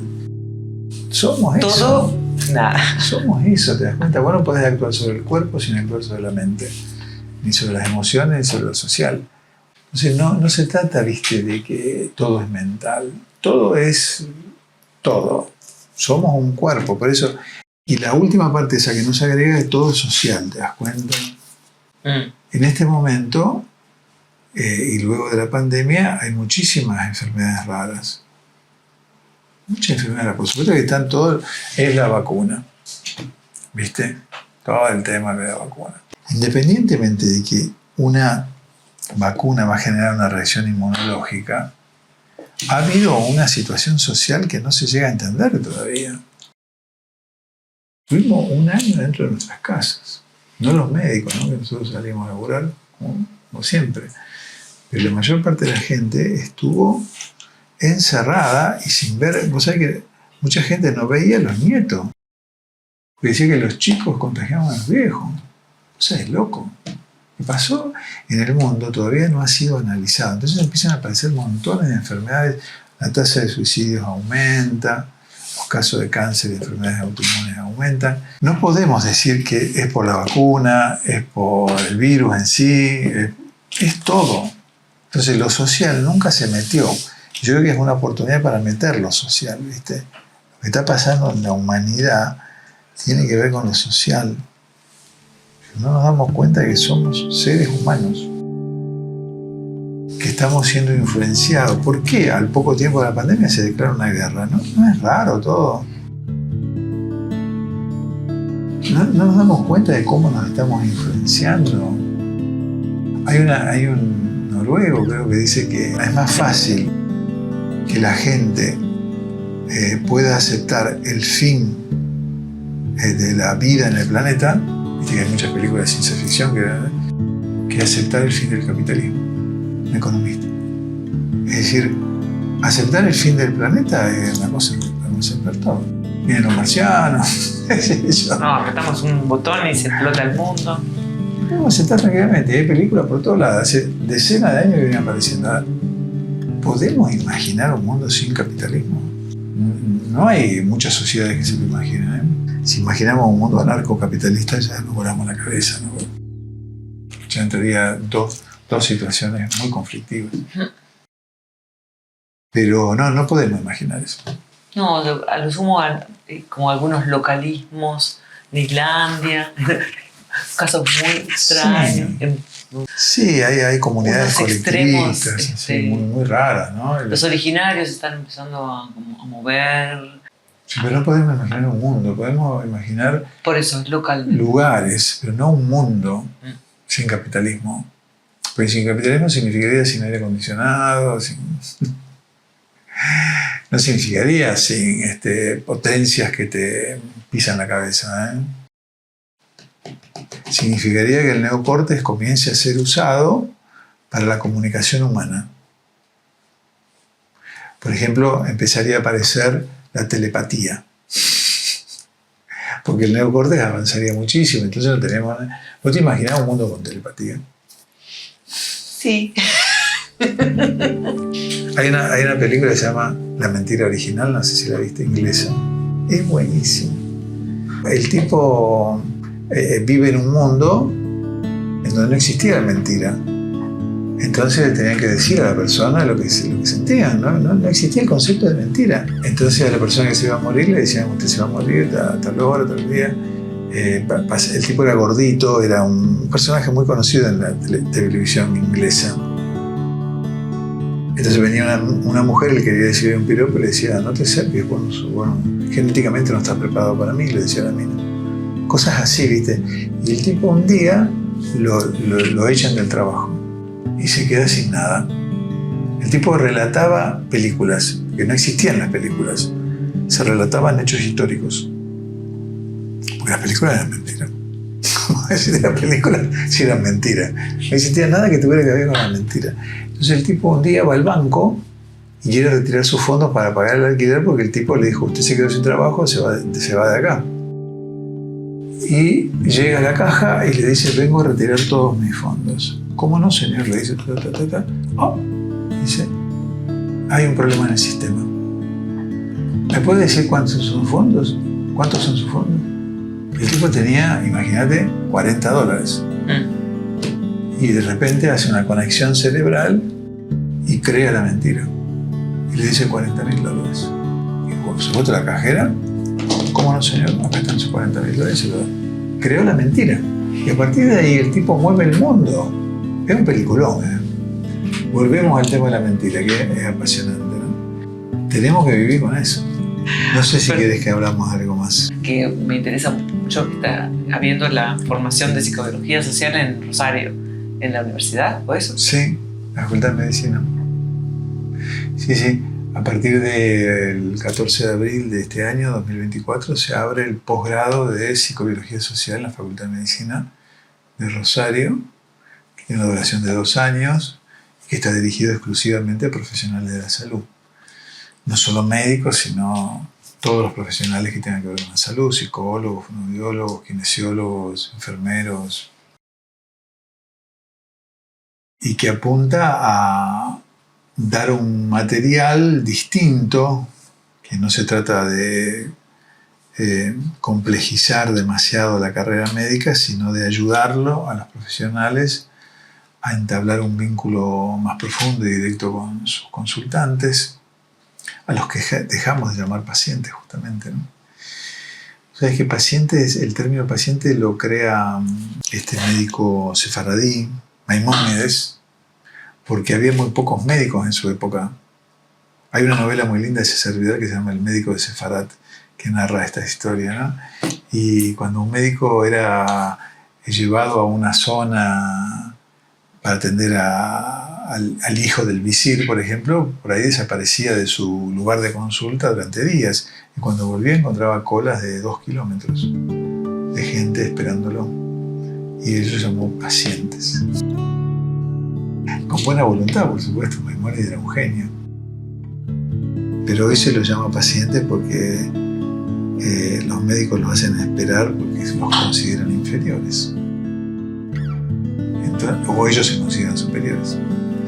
Entonces yo creo que es muy importante comenzar a distribuir un material de información que en la Facultad de Medicina no se da y que tiene que ver con el vínculo con los consultantes, cómo aprender a vincularse con ellos a través de un buen rapport, de respetarlos, de generar ese lema que nosotros llamamos el ACE, la amorosidad, el compromiso, la esperanza y la humildad, y cómo darle también estrategias para ayudarlos a resolver situaciones que tienen que ver con lo vincular, con lo social y no necesariamente con lo biológico.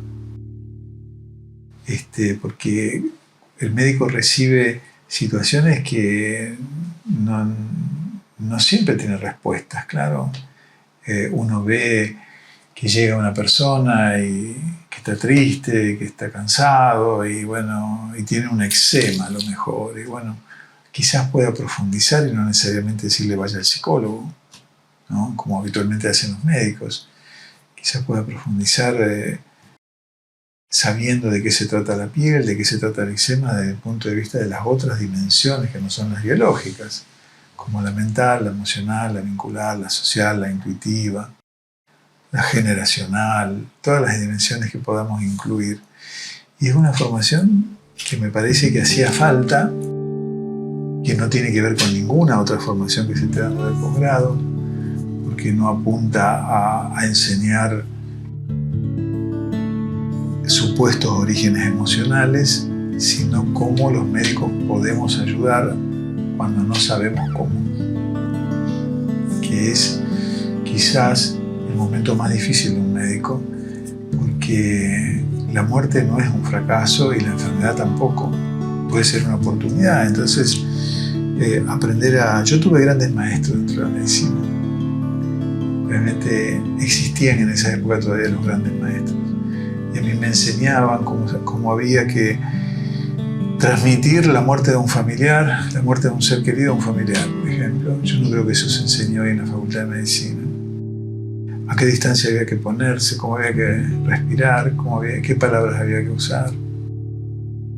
Y yo creo que todo eso hace mucha falta a médicos que se reciben y no saben muchas veces para dónde ir. Y hay muchos médicos que se han recibido hace muchos años y que tienen falencias en la formación emocional, de cómo comunicarse con las personas, cómo lograr el rapport, claro, aprender a respirar con la persona, aprender a hacer gestos con la persona. Vos que sos entrevistadora profesional de tantos años, eso lo conocés, sabés que la validez de una entrevista la da el entrevistador, cómo lo mira, cómo asiente, cómo lo va llevando, ¿no? Porque si le hace una pregunta que no tiene nada que ver, el entrevistado se pone nervioso. Hay que ver algunas entrevistas cómo se nota eso, ¿no? Bueno, vos querías hacer una pregunta, Direk, que eso también en ese detalle hoy que habíamos vuelto al tema de la pandemia por un momento, y me quedó hoy picando cuando dijiste de la autoinmolación que vos te sentiste de la pandemia. ¿A qué te referías con eso? Bueno, viste el ejemplo que di del monito capuchino que sale a gritar que el predador está amenazando y lo termina matando. Y yo creo que durante la pandemia mucha gente que se murió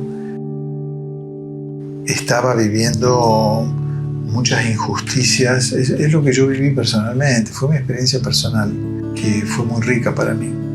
Si en la pandemia yo fui testigo de cómo algunas mucamas ponían la comida en la puerta, tocaban y se iban. Así que si el enfermo no se podía levantar, no comían. Como muchos profesionales dieron la vida, literalmente la vida, por estar al lado de las personas, ¿no? Y profesionales me refiero a enfermeras, mucamas y todo eso.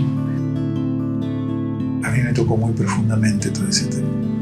Creo que mucha de la gente que murió por un sentimiento de abandono, de tristeza, porque no entendieron cómo podía estar pasando eso, ¿no? Es decir, ¿cómo está pasando esto de que nadie me viene a ver, de que todos los seres queridos, si yo los protegía a todos, y ellos ahora no están, ¿no? Entonces fue como una sensación que tuve de que se autoinmolaron para que esto no les pasara a los otros, como una percepción mía, ¿no? De que prefería morir ellos antes que le pasara a los otros. Entonces no se rebelaban. Uno se pregunta eso, no sé si ustedes se han hecho esa pregunta, cuando uno ve las películas de los genocidios, etcétera, viste que eran 10 milicos y 1000 internados. Y los 1000 internados no se rebelaban. Porque uno dice, bueno, tenían armas, sí, pero ¿cuántos podían matar? A 100, ponele, o sea que parece una barbaridad. Los 900 sobrevivían. Es una respuesta de autoinmolación, ¿viste? Decir, bueno, me muero. Es como, no queda otra, está todo perdido, no queda otra. Es decir, me tengo que morir. Es como que me tengo que morir para que la vida siga. Que es algo que mucha gente siente al final de su vida, ¿no? No es que tenga explicación para eso, simplemente es una idea que tengo, que percibí eso, así como percibí en el cáncer mucho que ver más que con la autoinmolación, con el acorralamiento y con la pérdida, ¿no? El mimetismo es difícil de ver, pero hay enfermedades que parecen ser contagiosas cuando no hay ningún virus que la contagie, ¿no? Pero uno ve esa situación frecuentemente, es decir, como la tos del teatro, ¿viste? Uno empieza a toser y todo tosen. ¿Qué es esto? Es un virus. Es una conducta mimética. Es decir, hubiera un virus que transmite la tos. Y siempre lo van a terminar descubriendo. El virus de la tos en el teatro lo van a terminar descubriendo. Ni lo diga. Pero es muy llamativo eso, ¿no? De que se enferma la madre de cáncer de mama, se enferma la hija y no le descubren los genes. Viste que la enfermedad genética en el cáncer no llega ni al 2%. Pero se enferma toda la familia de la misma enfermedad, es como que repiten pautas de conducta. Ahí habría que buscar el mimetismo, pero la autoinmolación es un mecanismo complicado, complejo, en donde la persona dice, fracasé, entonces decido morir para que no se muera más gente. Es un mecanismo raro, ¿no? Que habría que estudiarlo también desde un punto de vista psicoanalítico y social. Fracasé, entonces me muero para que otros no fracasen. Y en ese fracaso lo que yo vi muchas historias de personas que estaban mal en la familia, que estaban... Vos veías y ibas a la casa y le decías, mire, lo que le conviene es quedarse acá. Y si lo internan, es muy probable que se sienta muy mal y que fallezca. Déjame decir, no, pero internelo, doctor. Era, no, porque... ¿Contagian todos? Nos contagiamos todos, nos vamos a morir todos. Y no te digo si vos lo convencías y el tipo se moría. Había que bancársela. Es decir, pero, viste, si lo internaban, se hizo lo correcto y la familia respiraba.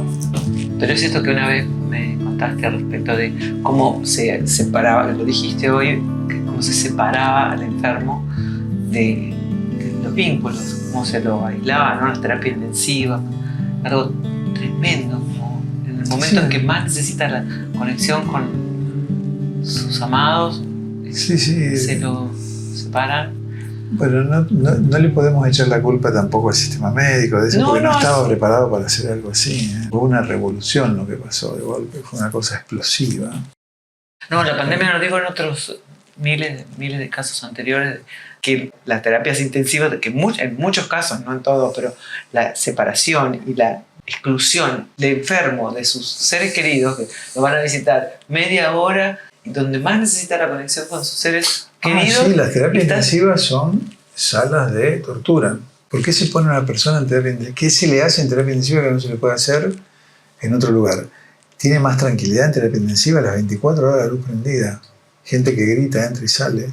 ¿Cuál es el sentido de la terapia intensiva? Controlarlo todo el tiempo, que tenga control permanente. Sí, sobre todo controlar a los familiares, ¿no? En Cuba se desarrolló un proyecto así, en donde no te digo que se abolieron, pero se disminuyeron muchísimo las salas de terapia intensiva. Donde se creó todo un sistema en donde la persona podía estar en su casa. Yo eso lo he vivido decenas de veces porque se puede. Por supuesto que se necesita dinero para eso, ¿no? Pero todo lo que se puede hacer en un sanatorio se puede hacer en la casa. Tener una enfermera, tener un médico, tener oxígeno, tener cualquier cosa. El oxímetro, este aparatito que todos los médicos ahora usamos, fue una de las herencias nocivas de la pandemia.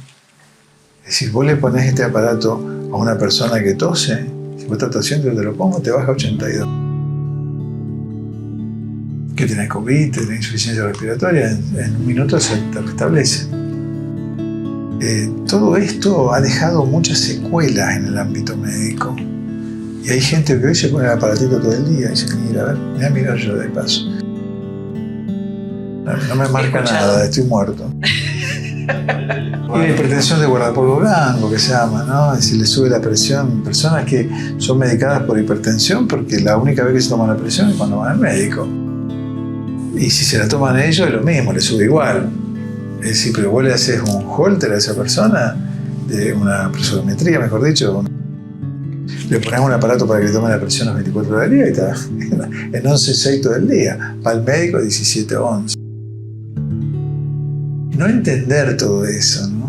No entender que no somos una medición, que el ser humano no tiene una medición posible porque no hay una amoremia, no hay una tristemia, no hay una pelotudemia, que eso daría cifras astronómicas. La pelotudemia serían cifras astronómicas. No tenemos manera de medir a un ser humano. Yo cuando me recibí de médico, el valor límite del colesterol era 250, hoy es 180. Sí. Había un profesor mío que era francés que ahora cuando decía colesterol decía, ¿cuál es tu rol?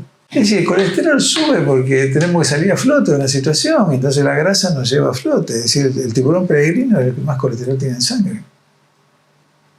Porque se alimenta del krill, tiene que subir. Entonces, ¿cómo medimos eso? Tiene colesterol de 220, tomate esa pastillita. Le da un valsartán que le destruye la fibra muscular. Me duelen las piernas, doctor. Bueno, entonces tomamos losartán.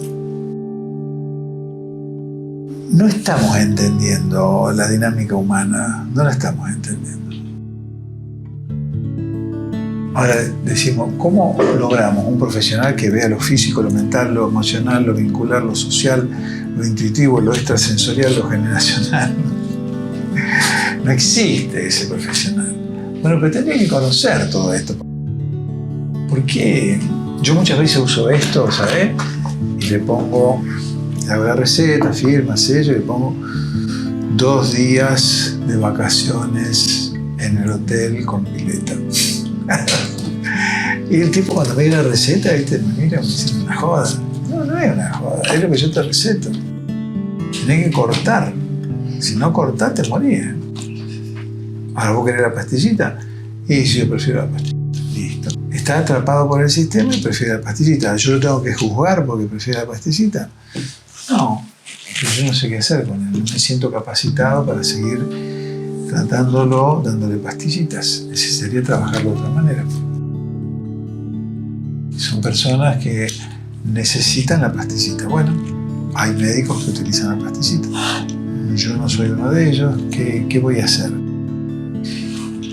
Bueno, trato de difundir a través de todos los medios de difusión, que a lo mejor los síntomas no sean una falla del cuerpo, sean una forma de desconectarse del cuerpo y que hay que volver a conectarnos. Lo querés hacer con la meditación, lo querés hacer con el tenis, lo querés hacer con viendo Netflix, hacelo, pero no te sigas desconectando. Porque va a llegar un momento que no te vas a poder conectar más. Y ahí hacemos una interconsulta con una compañía funeraria. O sea, no con un médico. Difícil, Caro, difícil. Yo no tengo respuestas para todos. No, y sin... No te estaríamos haciendo una entrevista, estaríamos ahí adorando. No, Muchas personas buscan realmente esa, la respuesta a todo, ¿no? Y en otro ser. También por eso hay mucha dependencia con el médico, con el profesional médico, y mucha decepción, porque también hay tantos médicos que no saben vincularse y la persona va a tener un tipo de respuesta, quiere una respuesta y una cura, y se decepciona con el profesional porque no sabe que tiene que buscar dentro de sí y tanta cosa. Vos sabés que nosotros, yo les enseño a curar a través de relatos. Claro. Es decir, tienen que aprender un montón de relatos, porque la persona cuando escucha el relato lo escucha con el hemisferio derecho, ¿viste? No lo está analizando. Un poema, por ejemplo, una pintura, algo por eso lo tiene que relatar. Es decir, yo les contaba el caso de un médico que me consulta por un dolor lumbar y en el glúteo derecho. Y hacía 10 años que lo tenía y no se le iba. Y era médico, el tipo había hecho todo lo estudios posible, no tenía nada. Pero el dolor no se le iba y era insufrible. Le habían hecho corticoides, todo. Era argentino, vivía en México y se quería volver a la Argentina. Era investigador de medicinas autóctonas en una universidad de México. Y la mujer era ingeniera y no quería volver. Y tenían 2 hijos. Me contó toda una historia.